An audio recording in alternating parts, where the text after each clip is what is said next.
No?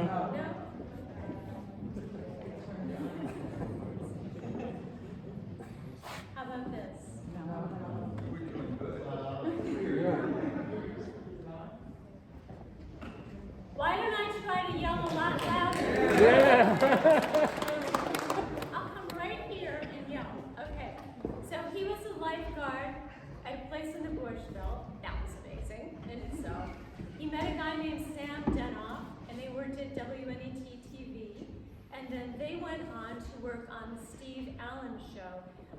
Maybe for some people here, you're like, the Steve Allen what? Steve Allen Show was huge, enormous, gigantic, like one of the giganticest things that television ever had. And it was at the beginning, but it was still enormous and remains enormous. He also wrote on the Dick Van Dyke Show, one of the funniest shows ever. That Girl, which is a proto-feminist show when you think about it. Good Morning World. He directed 100 episodes of Kate and Allie, and also directed The Practice, Busting Loose, and also directed a movie called Serial. If you haven't seen it, you have to go see it. It's great. So, and the other thing to mention about Bill is that he's also an author. He's the author of My Life is a Situation Comedy. And he's 90 years young this year. So,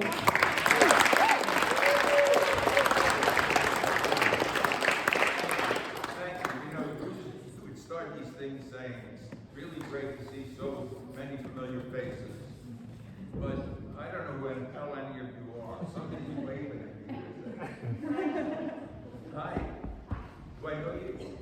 Oh, well, you're being very nice. I spent the day making a lot of notes so that I wouldn't forget anything. Not that I'm forgetful. But I forgot the notes, so I'm just going to kind of go along with it. It was a very auspicious beginning to the day, considering that I'm going to be talking to you about television and the old days, relatively old days television, because I got a residual check this morning for McHale's Navy that I was in 1962. It was for 37 cents. Which sounds like a lot, but it was community property, so I have to send half of it to my ex-wife. Reruns are really important and keep us in touch with who we were, and a lot of young people are finding out about their families and how life was by watching reruns and stuff. And there's a certain security. The world is so bizarre right now. It's nice to know that the one thing we can count on is somewhere in the world, someone is watching a rerun of Law and Order. It never is off the air. I mean, you understand? That man has got a lot of money. I started my television career doing commercials for a product called the Roto Royal 400, and it roast toast, broiled baked and fries at the same time, whether you wanted to or not, because it was only one meat source. And I was a producer, and that meant I bought the food for the Roto Magician infomercial. It was exciting. And I went on to do the commercials on the Steve Allen Show for the Roto Magician, and I'm responsible for the man in the street interview. One night, was buying food, and there was a dented can of Brussels sprouts. I didn't realize how dented it was, and it was next to a heater. And I would prepare the thing, you'd put something on top of the roto broil that you could see through a Pyrex thing, and you'd have a turkey going around, you'd have potatoes, very busy. And when I opened the Brussels sprouts, it was under an air conditioning intake, and a green fog came out. And I just, in horror, watched it go up. And they had an empty studio, and they did the show on the street. And that was the beginning of the Man in the Street. I worked for Steve about 4 years later, and I confessed to him that I was responsible for doing that. Most of the work that I've done probably 1,000 television shows, and the majority of them have been about women or been involved with women, and it's not an accident. I mean, I had my mother, my sister. I've had more wives than is necessary. I have 2 daughters. I have 2 grandchildren, granddaughters. I have 15 goddaughters, and sitting in front is a young lady I call the albino ward, who has been my child since she's 9, what I got from a previous relationship. So I've always been very much a feminist. Women in television in the 50s, it was a question of Leave It to Beaver, all those shows. It was that the mother was there, fully made up, in heels, with a designer outfit and an apron. And they were waiting for him to come home to solve the problem of the day. And that's essentially what it was. Or she was a flying nun, or she was a cute daughter, or she was a nurse. But there was never a relationship of equality. Lucy on Desi and Lucy really was the power behind that show. And I mean, Offspring, she was a dynamic figure. And on the show, she wanted everything that Desi had, and that was what the show was about. And the extent of trouble she caused getting it was what kept the show going. And just a side effect of things, back then, you were not allowed to have a double bed in the television show. Husband and wife had to sleep in separate beds. And Lucy resented it so much that in the little, if you watch a rerun, in the little heart at the beginning, there's a double bed. That was her defiance. The first time that there was a peer relationship between a husband and wife was on the Dick Van Dyke Show, and it really changed a great deal. And it was the result of Carl Reiner's relationship with his wife, Estelle. They had a really great relationship, and Estelle was a very powerful figure. And if you saw the movie Harry Loves Sally, it was Estelle who delivered the line, "I'll have what she's having," Robert's son. You remember that movie where the big orgasm? I can say orgasm in church.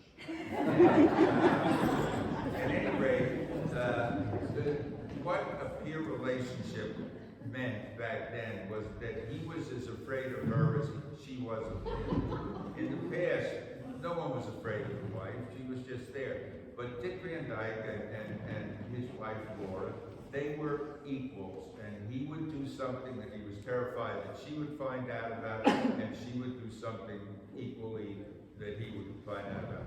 I wish I knew how expensive this visual was. I would have picked out more things, but this show, which was the first show that, and when I say I, at certain points, I was partners with Sam Donat, but at others, later on I'm by myself, but I'm just going to say I, with all due respect to my great partner. This show, no, that's the second one. That's the second one I wanted. That's the first one. Look at that face. Is that the one? Tell me that we have the wrong baby. Hold this second. Let me set this up. It was the first show that I ever did on the Van Dyke Show, and it was based on the fact that when my first child was born, we got a lot of wrong gifts and flowers in the room. And at one point I said, how do we know we had the right baby? And back then, in the early 60s, there was no DNA, there were a lot of tests, but it was not an easy thing to establish parental. Also, I might tell you that I was a nervous father, and we lived in the hills, and I timed the trip to the hospital at every time of the day. And when it finally happened at 12 o'clock at night, I came down the mountain and stopped a block from the hospital for gas. I didn't want to leave anything to chance. At any rate, when I told Carl Reiner this story, he said, that's going to be your show. Now, the most interesting part of it is we needed an ending that conclusively proved that it was their child.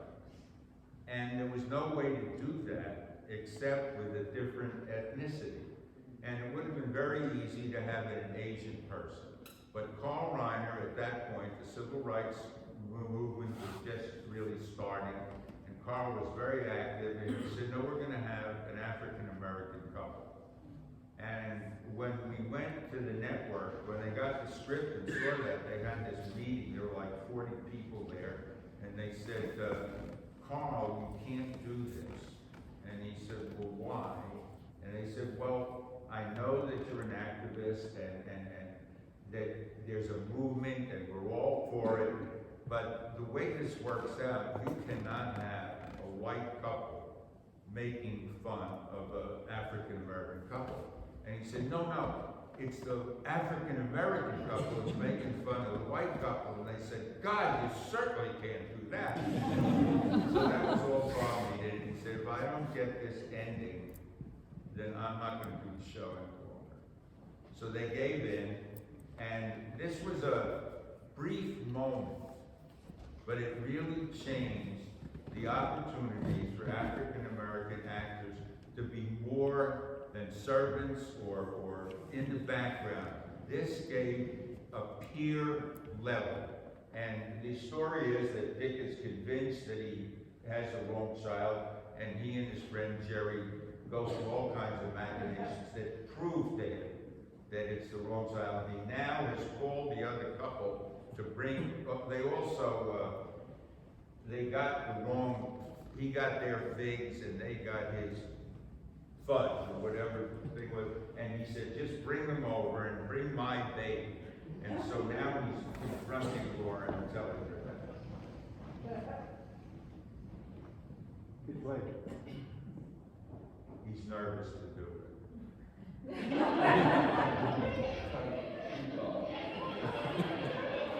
Except that I'm really worried about you. Now, why don't you eat something? I can take it. Oh, that our baby's probably just as cute as that one is. Will you stop? Where did you ever get such a crazy idea? At the hospital, that's where we got it. We got the wrong flowers. You forgot about the blueberry tarts, the rice pudding, pretty fast, did you? Not to mention dried figs. Fine. Mom, this is our baby, and that's all there is to it. Honey, he doesn't even look like us. You see? All I see is our baby with a blue foot. Amy, How did it get there? Jerry and I put it up. Just running a series of tests. There are no series of tests in the world that are going to convince me that it's not our baby. Oh, I know. Maybe you can't face the facts. We're kids. Oh, Rob. Well, I guess probably Peter's now brace yourself. Rob, nobody is taking this baby. You hear me? Nobody. Or I think it'd be better if you went to your room like a man. I am staying right here. We're Mr. and Mrs. Phoenix.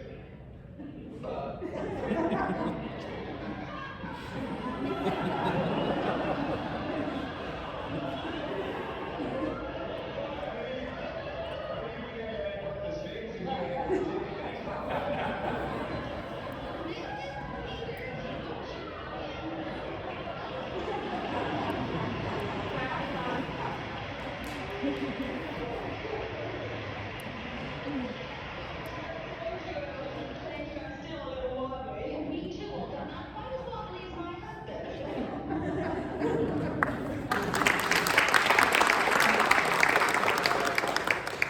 That laugh that New customer. lasted for 20 minutes, and we could not continue the show. I mean, it was impossible to, every time we started again, and they would come in again, the laugh would start all over. There were standing ovations. It was really a triumph. And the funny thing is, right before it happened and they walked in the door, there was a moment of silence, and we have a live audience. And Carl was standing next to me on the stage, and he said, oh shit. He thought we were dead. And there was an Asian couple in the wings in case it didn't work.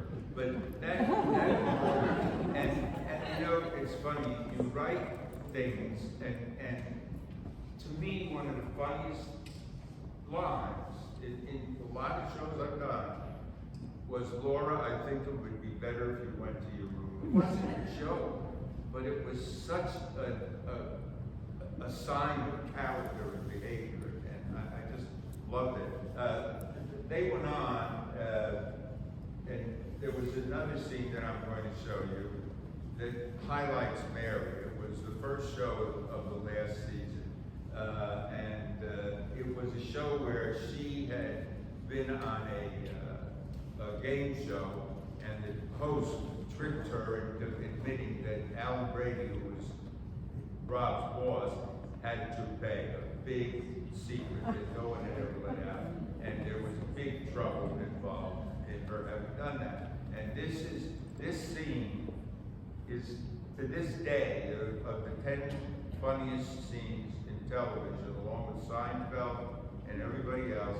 This scene with Mary and Carl Reiner is considered one of the funniest scenes ever on a television show. You have that one? There we go. Lights?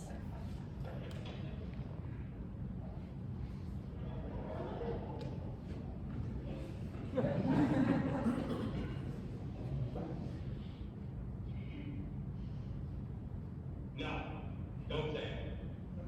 Let me look.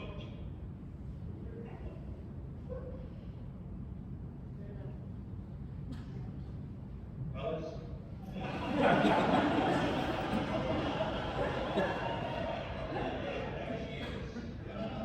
There's the little lady who put you out of business. Your husband don't let you take the rat all by yourself, huh? Oh, no, Alan, Rob knew I was here to kill me. Good, I'll call him. Please. Rob, as you know, Alan, you see,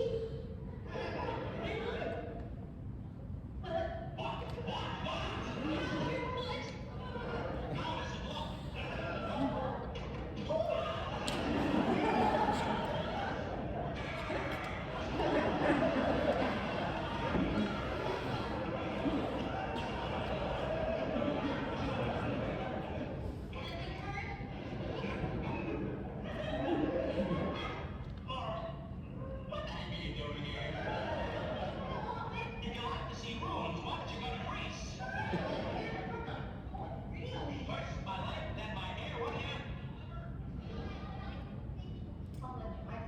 and to take it personally, that I'd like to try to explain. Explain what? You got a big mouth. I know. If you wanted a free rotisserie or a dryer, I would have gotten a bit. I would have back the house, a showplace. Well, you don't have to do that. Now, could I say something? You got more to say?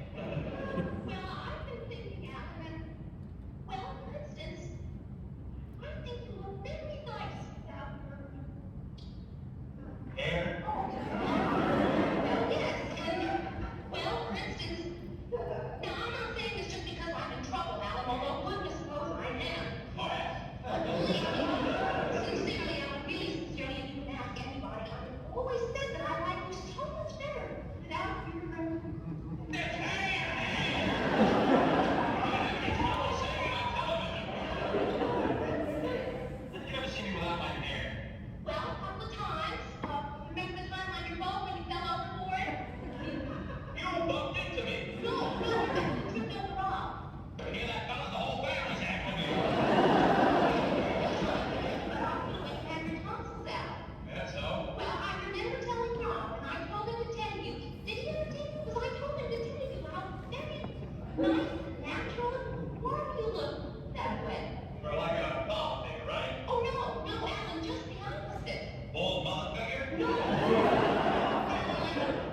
Very mature and real person. Oh, more snow in here, we can ski. I really like your hair. Not on. This is so. Why did you tell me this private? Well, I just didn't feel it was my place. No, your place is on network television. It was an accident. So was Cosby's last stand. Want a scout to hang on your belt? Listen,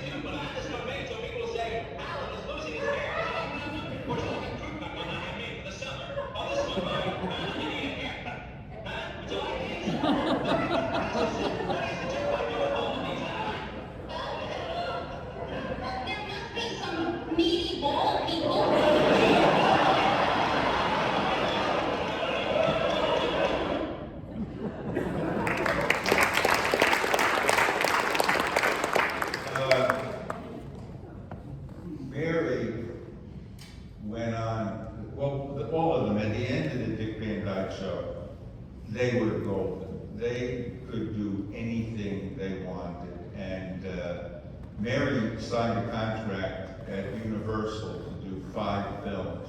And in an unheard of arrangement, they let her have power of choosing the films that she wanted to do. But Mary always wanted to be a Broadway singer and dancer. That was her dream. And they offered her the part of Holly Golightly in the Broadway musical, Breakfast at Tiffany's. And she couldn't resist it, and Universal wouldn't let her out. So she gave up the power of refusing films, which went on to destroy her career. And going into Breakfast at Tiffany's, it was at a time where you couldn't go from television to the theater. They just wouldn't accept you. So they were very hostile to her, and the show failed, and she was finished in the business. I mean, it was heartbreaking. I went and saw the show in New Haven. She and I were very good friends. And I saw the show in New Haven, and she was brilliant. But when she got to Broadway, they just annihilated her. And then in the following years, she had to do these shows that she didn't really, movies that she didn't really want to do, with Elvis Presley playing a nun. And her career was essentially over. And Dick had 5 specials that he was doing for CBS, and I was doing them with Sam. And I said, on the 5th one, it was 5 years, and I said, wouldn't it be great to have a reunion of you and Mary? And so we did a special called Dick Van Dyke and the Other Woman that was, Dick was very gracious. Everything in the show was dedicated to letting Mary shine. And it was such a success that CBS suddenly took interest in her again, and they had her do Mary Tyler Moore Show and gave her 26 shows guaranteed. Now back then in television, and still today I'm sure, testing is what they do. I mean, they have these theaters. I don't know if any of you have ever been to, anybody ever been to a testing site? They hook you up like, you look like you're gonna be electrocuted. They have things on your arms and sensors. You get a cardiogram at the same time. So they just, that's the decision maker for what goes on the air. And early on, they used to do it that the networks would have their executives watch the pilots that came in, and the ones they liked, they would put in a pile to be tested to see of the ones they liked which was the best. The ones they didn't like, they just put in a kind of a garbage pile. And somehow, one that was supposed to be rejected got put into the testing pile, and it tested higher than any show that they had chosen. And that was Gilligan's Island. And ever since that time, they test everything. The thing about being a network executive is that you don't have to know anything. You know, William Goldman, who was one of the great screenwriters, he said, the thing about Hollywood is nobody knows anything. And it's really true. And they will use everything to help them decide. And I remember I was once speaking at UCLA, and the speaker ahead of me was the head of programming at CBS, and he had this board about how they made the new season. It was all magnetic, and it had the names of the shows, and he said, we're putting this here and doing this there, and we were going to do this. I mean, it was like a game show, and he was so proud of himself. And then they introduced me, and I said, actually, with all due respect, if what he said worked, I wouldn't have a job, because I do nothing but direct pilots to take the place of all of those things. At that point, after the thing was over, he said, would you like to work for CBS and just direct pilots? Which I did for 3 years, and it was great, because it gave me a lot of money and a lot of chance to do other things. And eventually, I did 20 pilots for them, and 17 of them were put on the air, none of which survived.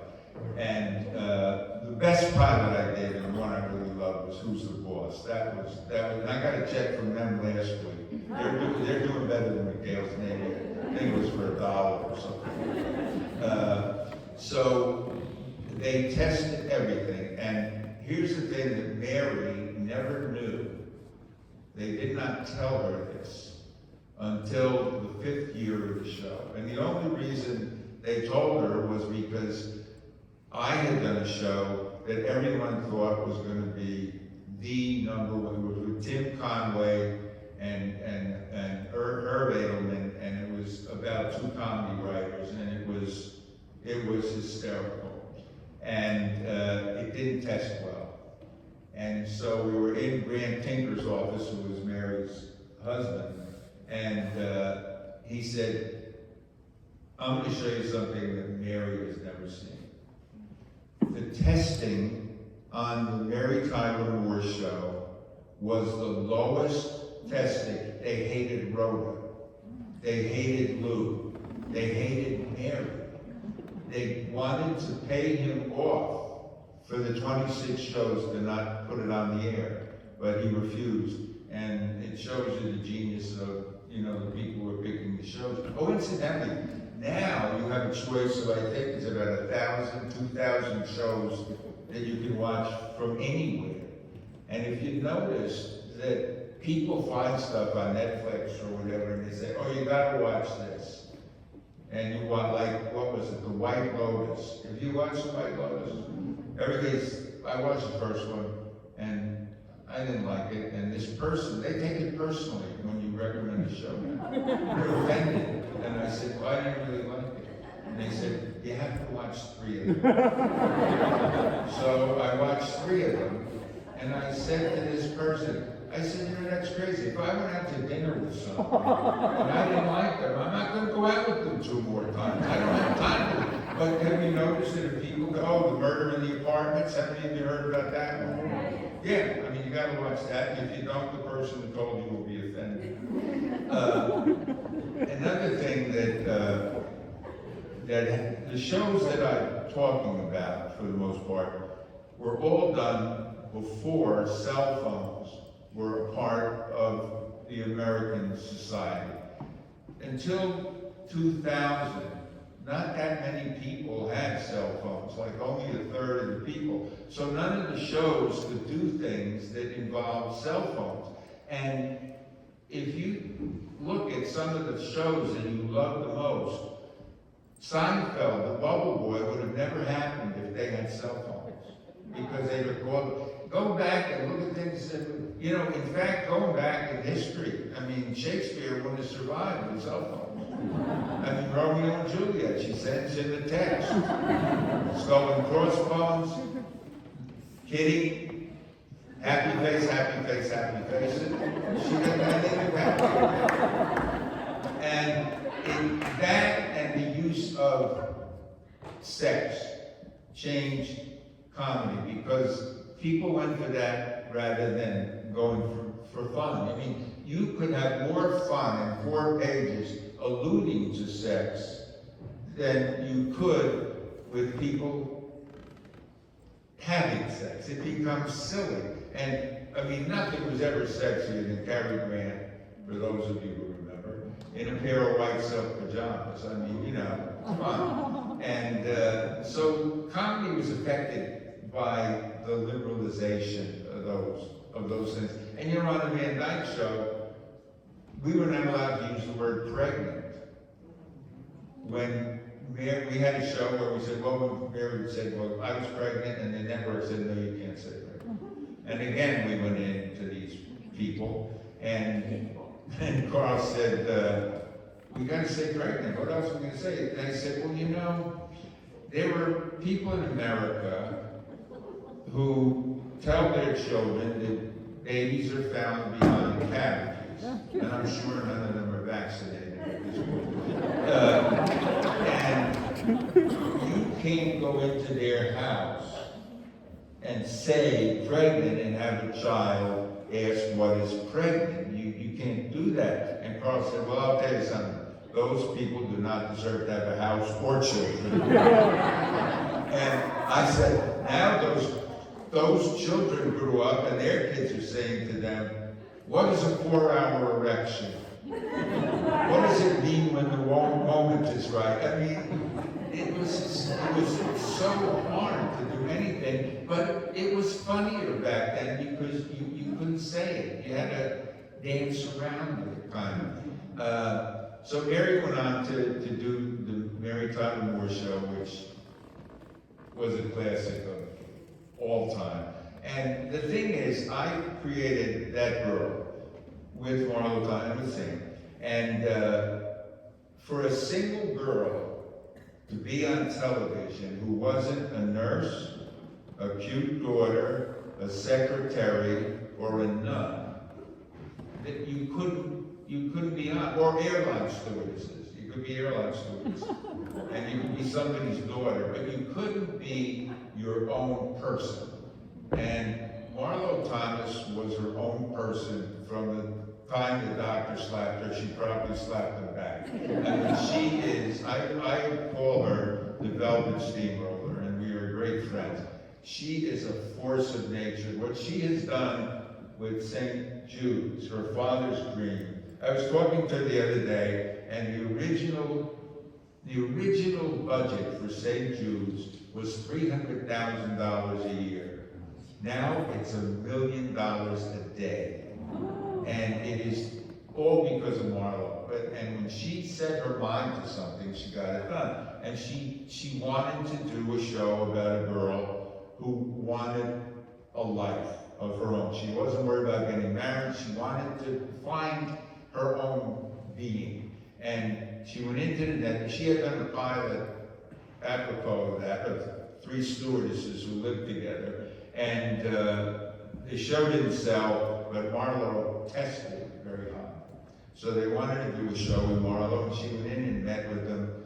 And growing up as Danny Thomas's daughter, you either survived because you were strong, or he was a powerhouse. And Marlo was toe-to-toe and eye-to-eye with him through her life. In fact, when she decided to move out, he was apoplectic, and he couldn't understand it. He said, I don't understand this. You're not getting married, and you're not going to be a nun. What else? Why are you going? That was it. Those were the 2 choices he had. At any rate, she went into network and said, if you want me to do a show, I want to do it this way. And they said, well, thank you, and we'll see you. But one of the executives said, okay, let's take a look at this. And we created that girl. And as a result, it changed a generation of young women. I mean, there are women sitting here tonight who were affected by that show because it opened up the door of possibilities that you didn't have to be a wife or a nurse. You could be your own person. And so now there's another generation now of young kids who are watching it, because I'm meeting people who say, oh, my daughter is watching that girl, she loves it. And that show went on.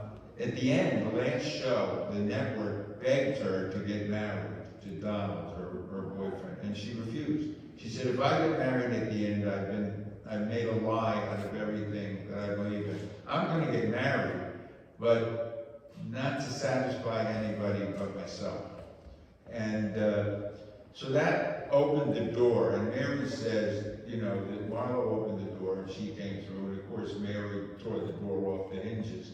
And then following that, there were all kinds of shows where women started to be full people, rounded. And I did the series Kate and Allie at a point where there was a lot of divorce, and at the time I was a single father raising a 12-year-old child.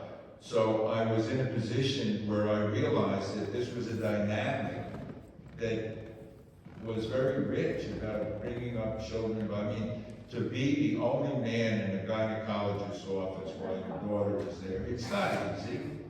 And I got some interesting books, and a couple of phone numbers I might. At any rate, we did Kate and Allie, and it was Susan St. James and Jane Curtin. And that show, well, you get awards and you get a lot of things, but very seldom do you have an opportunity to know how much you have touched an audience. And there's one letter, of all the letters I've ever received, there's one that I've held on to, and it was from a woman named June, and she'd been watching Kate and Allie. She said, I'm recently divorced, I have 2 kids, I have no skills, and I'm terrified. But thank you for letting me know that I'm not alone and I'm not crazy.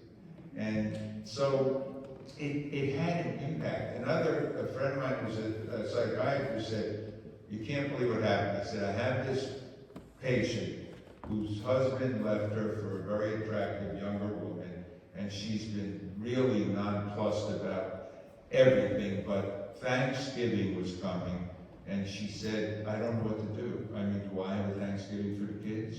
Do I let them go to him? Who goes first? How do I do it? And then she went on for like 2 weeks before Thanksgiving, and her appointments, that was all she was worried about. And then she came in right the day before Thanksgiving, and he went through the whole appointment. She didn't say anything about Thanksgiving. And he said, well, what are you going to do about Thanksgiving? And she said, I'm going to do what Kate and Allie did, just invite everybody and see what the hell happens. So, you know, it makes you feel good, stuff like that. Then things went on, and I consider that girl and Kate and Allie kind of bookends with Mary in the middle over a period of 20 years. And this is how the society and women and the role of women changed. On that girl, Marlowe had a problem, the character had a problem with her shower, that it didn't work. So she called her father. On Mary, she had a problem with the sink, and very grown-up development, she called a plumber.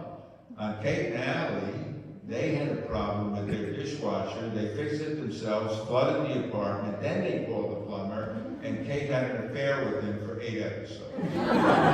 So that's a 20-year span, and in that one little dynamic, you see what came about. Another thing that's happened, I think, is that we've lost the significance of the word star. The Kardashians are not stars. The housewives, unless there's one here, they're not stars. Stars are something that you look up at, and you're amazed, and they shine, and you aspire to them. They're not something you look down at. And there are too many stars. The Bachelorette is a star. And no. If the Bachelorette is a star, then what is George Clooney? You know, a god? It's too easily thrown around. Stars are special, and you know it when you meet them. There's no denying it. I was casting a show, and we were looking for the wife of the lead, and it was right after the Van Dyke show, so we were looking for the next Mary Tyler Moore, a person who never came along, ever, and never will, because there was only one. And this young girl came in, and she was kind of ditzy and cute, but she was not what you would think of as the leading lady in this show. But she came in, and she wanted to read, and in the scene, she poured tea for her mother, or I forget which thing, but she brought even a little teapot as her prop. And she was so wrong, and I said to her at the end, I said, you know what? You're not right for this part. And I said, but you are right for her best friend. And she said, well, I read the script, and she didn't have a best friend. I said, no, not until you walked in. And that's Goldie Hawn. And you just knew you couldn't be in a room with that young lady and not know that she was a star. A couple of years later, I was casting a pilot, and a young woman came in, read for it, and I said, "You can have this part." And she said, "Really, this is my first audition. I just got here. Can I call my agent? Oh my God, I'm call my parents." I said, "Just hold it. You shouldn't take it." And she said, "Why?" "I got a part. I mean, that's what." I said, "No, you don't understand. This is a series, and you will have to sign a contract to this series. And inside of 6 weeks, you will resent me for you being trapped in this show, because you're too good for it." And she said, "No, but I mean, I'm just starting here, and I mean, I really want it." I said, "Okay, it's Friday. Call your agent and tell him that Bill Persky said you can have the part, but that you shouldn't take it. And then call me Monday." So she called me on Saturday, and she said, "You know what? I think I'm going to trust you. You kind of remind me of my father, and I'm going to trust you." And I said, "Well, I think that's very wise." And that was Farrah Fawcett. 3 weeks later, she was one of Charlie's Angels. And you just, how do you not have Farrah Fawcett walk into your office and not say, "Oh my God"? And she just was a sweetheart of a person. My daughter, I have twin daughters, and they were 9 years old, and they adored Farrah Fawcett. And we used to go to the home of a friend who had a tennis court, and every Saturday he would have open house for friends, and we'd play tennis, and then there'd be a big dinner, and then afterwards there would be a show and then a movie. You know, people would perform, and I mean, people, Mel Brooks and Carl Reiner were there, and you know, and it was really a show business. I mean, I was always amazed. I was thrilled. And one day the girls were there because the people had a daughter their age. They also had an ice cream parlor for kids, and the kids would go in, and it was 38 flavors, not 31. And one day, Dick Van Patten, who was a friend of our family, he was the godfather of the twins, and he showed up with Farrah Fawcett. And I knew they were coming. And I took and the girls had a collection in a big cigar box of 2,000 pictures of Farrah Fawcett, with no duplicates. They were very good with this. And they carried it with them everywhere. And I said to them, when they told me, I said, "Now, girls, Farrah is coming this afternoon. I mean, frozen. And you cannot go near her. You must stay 20 feet away at all times."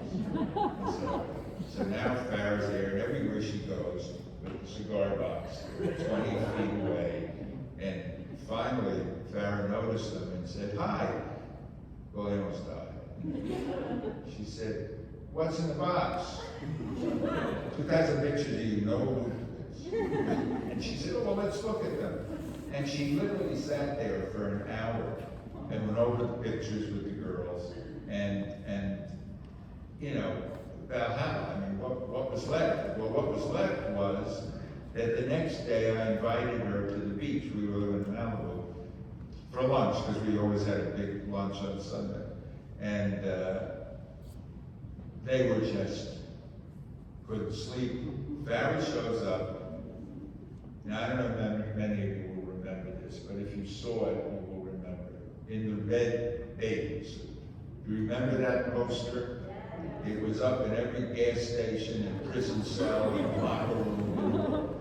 And we weren't supposed to say that she was coming, but the minute she walked down to the beach in the red bathing, thousands of people came. And Jake and Liza, she swam out to this raft, and I thought they were going to drown, but they were going to not give up. And she was just so dear to them. But the quality of her, I mean, it was like a light that shone from her. And stars are like that. And there aren't that many of them around anymore. And one of the reasons is everything happens too quickly now. There's no chance to develop your craft, you know. And like with comedians, they're overnight, they're stars, and they're just not. I mean, Jerry Seinfeld, for God's sakes, was around doing nightclubs for 20 years before he ever had a chance on television.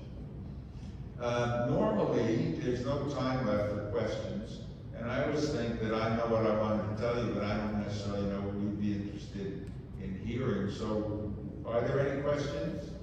Yes? How do you see television today and how it relates with American culture and what might be something to look forward to tomorrow? Television today and how it relates with American culture. I think it relates with American culture in a number of ways, one of them being that it's disposable. There's no long-term commitment to it. I mean, streaming, whether it was an intellectually exciting conversation or not, the whole country was talking about who killed JR for a whole summer.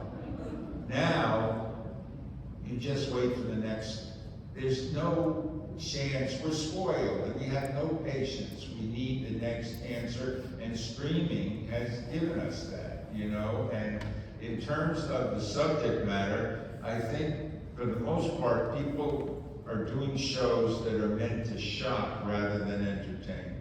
There are more bullets fired in a week on television than in the Vietnam War, literally. I mean, they have measured and counted.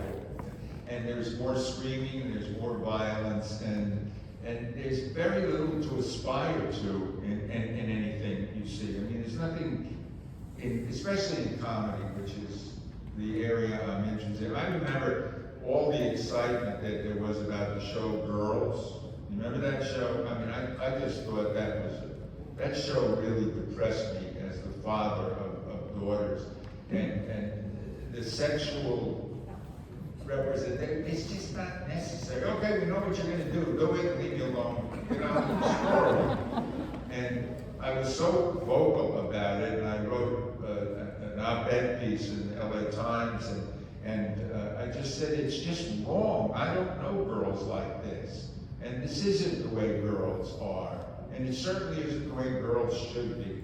And finally someone said to me, well, what would be the first thing you would do if you took over the show Girls? And I said, the laundry.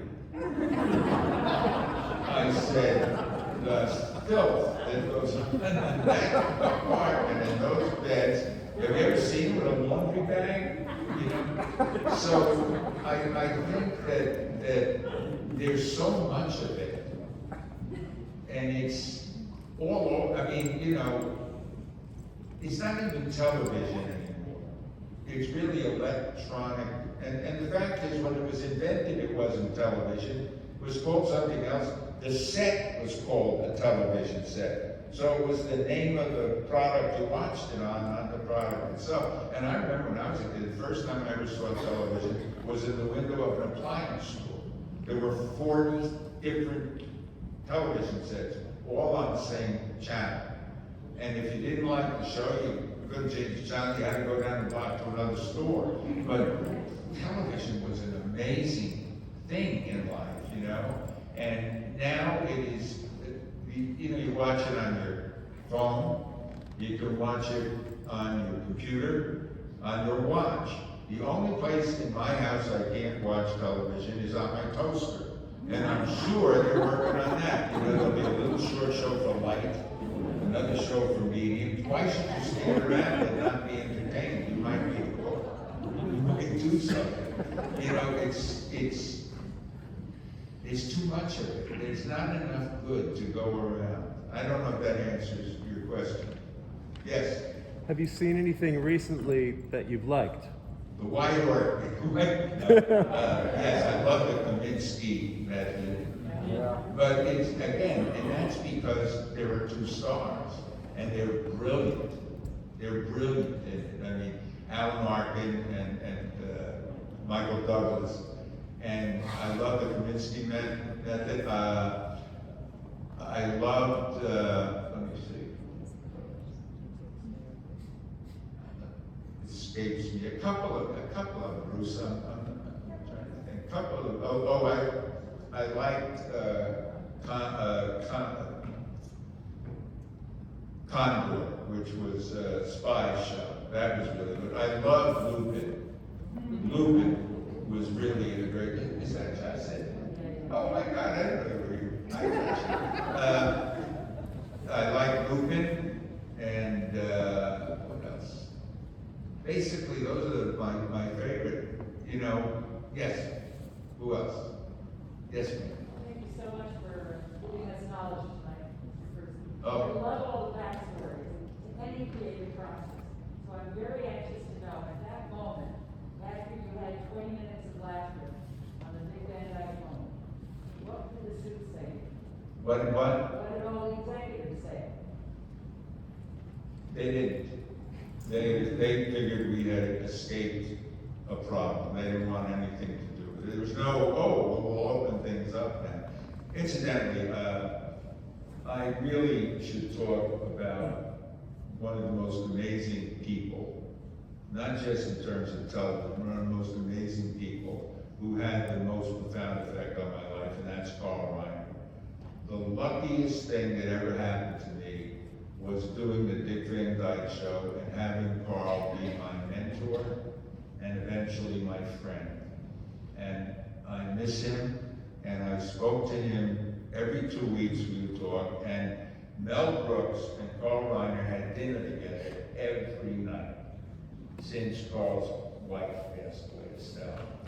And they would watch television together. Their favorite shows had the line, "Secure the perimeter." Carl said, "I love when you gotta secure the perimeter, something's gonna happen." He knew the porn shows backwards and forward. The other one was, you better get a good night's sleep. I remember one night I called and I said, "What are you watching, Carl?" He said, "America's Got Talent," and Mel Brooks yelled out, "No, it doesn't!" But Carl wrote the Dick Van Dyke Show originally for himself, not called the Dick Van Dyke Show, obviously, but he wrote a show called Head of the Family. And it happened, had a house on Fire Island, and he had nothing to do between playing tennis and stuff, so he decided to write. He had never written before. And he wrote 13 episodes. And nobody ever started a television show with 13 episodes. That's like being given the key to Fort Knox, to have that goal, because they disappear so quickly and they're so hard to get. So Carl made a pilot that didn't work. He said to him, "You're not good at playing yourself." So it was dead. And then Sheldon Leonard, who was in business with Danny Thomas, they had an empire of shows, and they heard about the 13 episodes, and Sheldon, you remember Sheldon Leonard talked out the side of the car? Sheldon Leonard, who was a producer and a director, and he played more gangsters than anybody, but he also, in the early days of movies, played Indians with Anthony Quinn. He and Anthony Quinn were co-Indians in a lot of films. But Sheldon would not let that many episodes of the series not be used. So he said, "We gotta find a guy to play this." And they had seen Dick in Bye Bye Birdie, and they brought Dick in, and that was it. Then when they were looking for a wife, which was very difficult, and Danny Thomas had interviewed Mary Tyler Moore to be his daughter on the series, and they loved her, and they were going to cast her. He said, "There is no way they're going to believe that this nose created that nose." So she didn't get the part. But a few years later, when they were doing the Van Dyke Show, and Danny said, "Wait a minute, what about the girl without the nose?" And Sheldon said, who? You remember the girl came in, she was really, oh yeah. So they went and they brought her in, and Carl walked into the room, talked to her for 2 minutes, took her literally, it was just the kind of thing Carl does, picked her up, led her out of the thing, into the room, and said to Dick, meet your wife. He never read her, he never did anything. And he taught her everything. Mary is famous for her crying. And she said, I can't cry. And I don't know how to do it. And Carl said, then don't cry. Try not to cry. So, Mary to cry. Is that? She did what was known as the sup-sup. And she's the most famous crier on television. Carl, there are a couple of stories about Carl that just talk about the kind of guy he is. He was the most honorable person I've ever met. Fearless. Just fearless in terms of saying what he believed in and defending it or changing it. But I remember there was a new executive appointed at CBS, apparently a real killer of a guy. And he came to LA to read the Riot Act to everybody about how the network was going to run under him. And he'd been to a couple of shows and people were saying, oh man, this is going to be terrible. This guy is like Hitler. And finally he came to the Van Dyke show when we were in Carl's office. And he came in with two other guys and he had his coat over his shoulders. He wasn't wearing it. And I said, no, this isn't going to be good. Carl's not going to like that. And then he sat down and he put his feet up on the coffee table. I said, oh, this is going down in history. Then he started to talk about, here's my idea of what's funny. And he started talking, and Carl very calmly got up, looking like he was going over to sit closer to him. And when he got there, he took the man's Gucci loafer off and threw it out the window. And he said, that's funny. and the guy never he limped out one foot, said something around to get the shoe, but that was Carl. Another time there was a writer by the name of, his name's not important, so it's likely to be related to. Anyway, he was very natty. If the fashions changed in the morning, he would have that suit, and he would have the tie, everything. He was perfect, but he only had 6 strands of hair, and they were 5 feet long, and he would place them like a zither on his head. You know? And he came to a meeting, and Carl was just listening to him. He was talking for about 15 minutes, and Carl just said, Mark, I didn't hear a word you said. Mark, you were bald. And Carl went over and picked up the hairs and walked across the room and Mark in there and him holding it. Marvin, you're a talented man. Now Carl is winding up and he gets there and puts him on his head. He said, you're bald, be bald, and stop this crap. Marvin cut off the hairs. Carl gave haircuts at parties. Everybody would say, people said, did you get a haircut from Carl? He was, and, you know, people often ask, who is the funniest person you ever worked with? And without a doubt, Tim Conway. Tim Conway was the most amazing comedian that there was no, I did a film with Tim Conway I wrote a film about a guy who goes to, he gets tricked, not tricked, but he happens to a situation, he's on roller skates in a place where they're doing something about breaking world records, and he's trying to impress his young son, who he's gotten divorced, and his wife is married to this rich guy, and he's feeling terrible. He decides he's going to go for the world record of being on roller skates. So Tim Conway literally lived his life in the show on roller skates and did things that were just amazing. And at the end, I mean, Tim Conway opening a heavy glass door on roller skates. We filmed 20 minutes. We didn't use 20 minutes, but we could not stop at the invention of what he was capable of doing in that situation. He jumped off the curb and ended up with the roller skates caught in a sewer grid. I mean, there, at the end, we did a stunt sequence. And one of the stunts was him coming down a hill. It was so fast that there were smoke coming out of the wheels. The stuntman refused to do it. And stunt said, oh, we need it, I'll do it. And he did it. There was a thing where he actually came up and got on a moving motorcycle behind the guy on roller skates. And it was amazing. It's a funny, stupid movie. It's called Roll Fleddy Roll, and you can get it online. Kids love it. And I just want to finish. And when we got in the car, I said, Tim, I got to admit something. I said, until today, I didn't know if I could shoot a stunt sequence. He said, that's nothing. I didn't know if I could roll skate. Yes, sir. Quite a few names who worked with Sid Caesar. Have you had any exposure to that crew? Excuse me, I didn't Mel hear you. Brooks and Reiner. Oh, Mel Brooks and Reiner? But Sid Caesar. Yes, oh God, yes, yes. Sid Caesar, did I have any exposure to Sid? Yes. Because I was on the Van Dyke Show, they did a reunion of Sid Caesar, Imogene Coca, Carl Reiner, and Howie Morris. And because of Carl, I was a writer on that show. And to go into a room with Mel Brooks and Carl Reiner and Sid Caesar and dare to open your mouth was terrifying.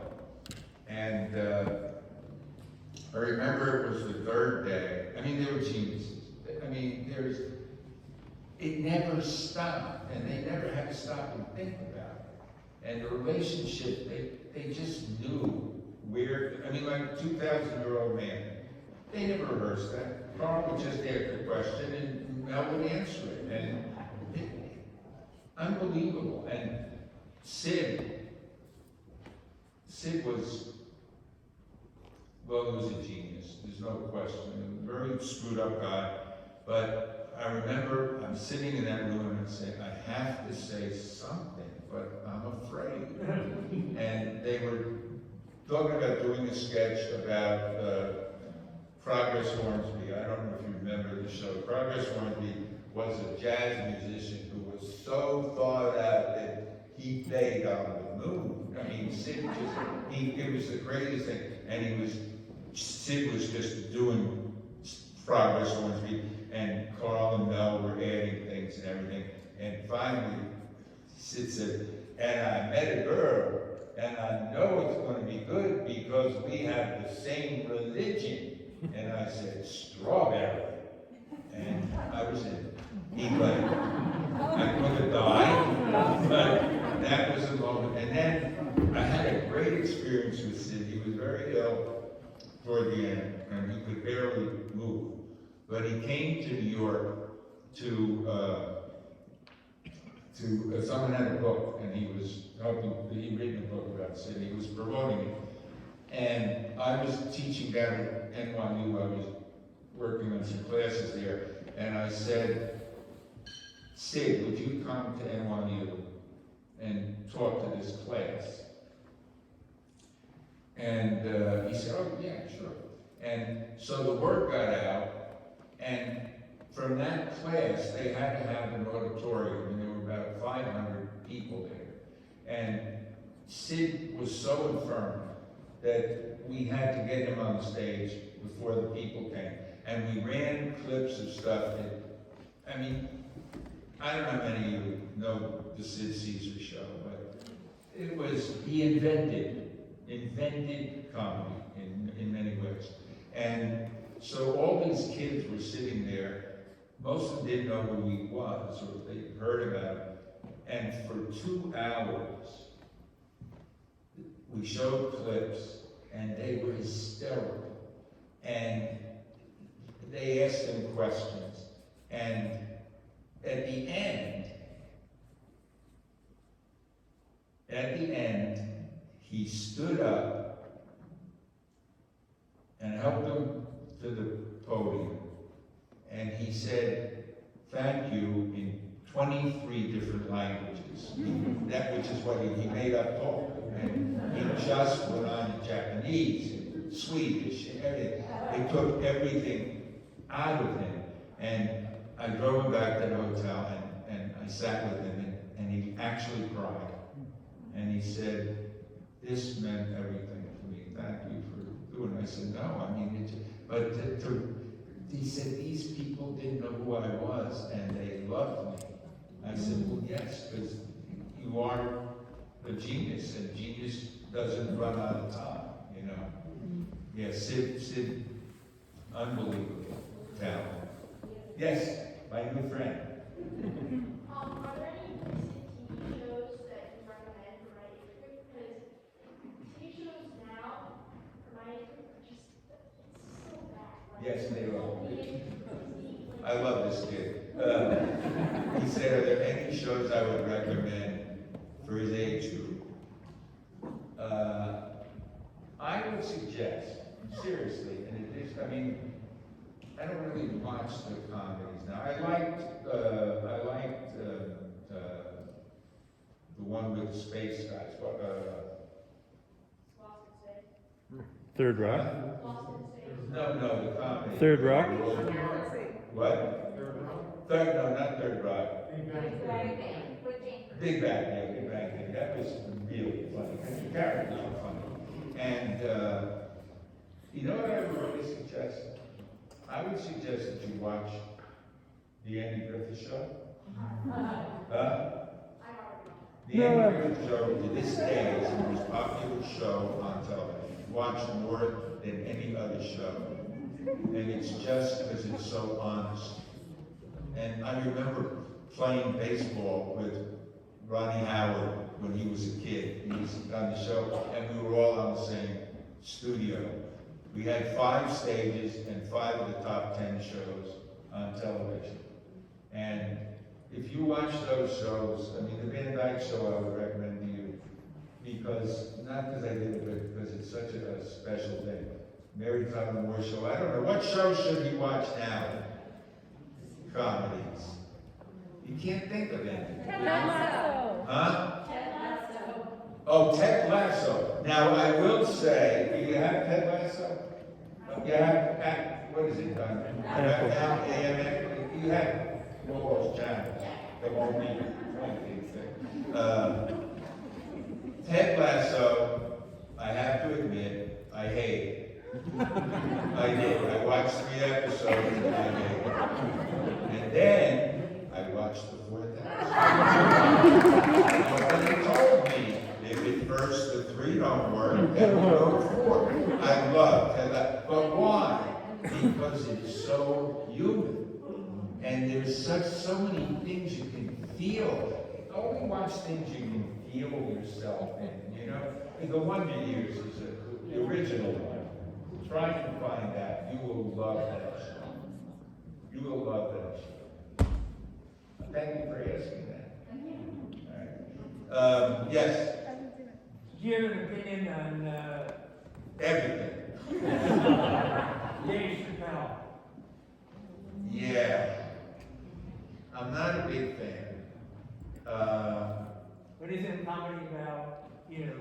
Yeah, I mean, I can't, I'm not approaching it on that level. Dave Chappelle wants you to fill in a lot of stuff. That you're really writing a lot of what he's doing, you know, because he's just kind of laying it out there. And I think the most common thing about the you know, the thing he said, and you know, the hell with that. Whatever he wants to do, he's entitled to do.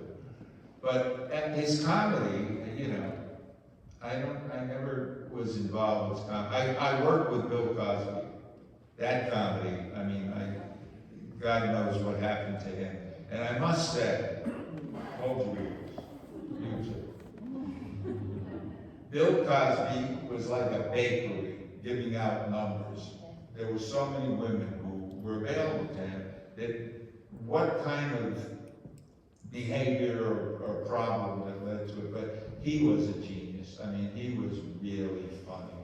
And I remember Sheldon Leonard discovered him for I Spy, and it was in the same studio where we were. That was one of the shows that ended up there, and he brought Bill Cosby in to the Van Dyke show when we were having a rehearsal, and he sat and met him for a while, and you knew that this was something special. I did a special for Bill Cosby, that we went back to his old neighborhood in Philadelphia, and it was very interesting, the response to him.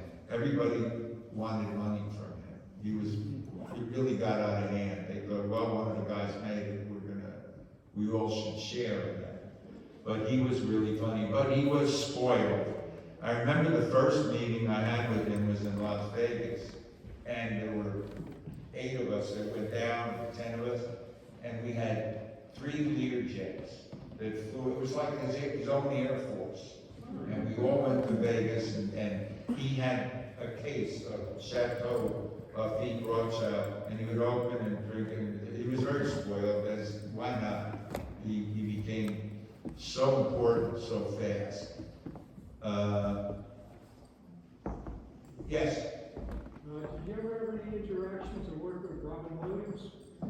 Robin Williams I never got to work with, and I would have loved to. I was very close to Gary Marshall. He and I were very good friends. Gary Marshall was a genius, and he was on the same studio lot as we were. And there was a cafe, Al's Studio Cafe, and it was just the worst food in the world. Andy Griffith and I would buy a turkey for him to roast every week so that we could have turkey sandwiches. But Hal's apron was like a painting that had gone crazy with only one color, red. And the stars ate there every day, which is hysterical. And Gary Marshall had a show that was having a rap party, and at the rap party he got up and he said that I know that you're disappointed that the catering tonight is not from Hal's Studio Cafe, but Hal had to go to Mexico. They're having a cockfight on his apron. Yes. You've been talking about comedy, and you haven't mentioned Larry David. And I just wondered what you thought. I think he's a genius. He's a genius. He says everything that you're thinking, and just gets it. No, he's really a genius. And a failure in the early part of his life as a stand-up comedian. But he found his place. No, he's brilliant. And Jerry, Jerry Seinfeld spends days on a given line to get the wording just right. His manager, George Shapiro, was my first agent, so I'm very much aware of Jerry and his work process. Jerry, the kind of thing, Jerry was talking about going to visit his parents in Florida, and he was talking about the fact, and I'm looking behind me because I have one, he was talking about people on walkers with handbrakes. And he said, how fast are you supposed to go on those things? And then he said, and this is where the wording was so perfect. In fact, I sent him an email, I said, it's amazing the difference. And he said, if you go to a doctor who prescribes a walker with handbrakes, perhaps you've been misdiagnosed. And it doesn't sound like much, but it's really the only, you could say perhaps he gave you the wrong thing, perhaps you've been misdiagnosed. Bruce, it's music, rhythm. Yes, anything else?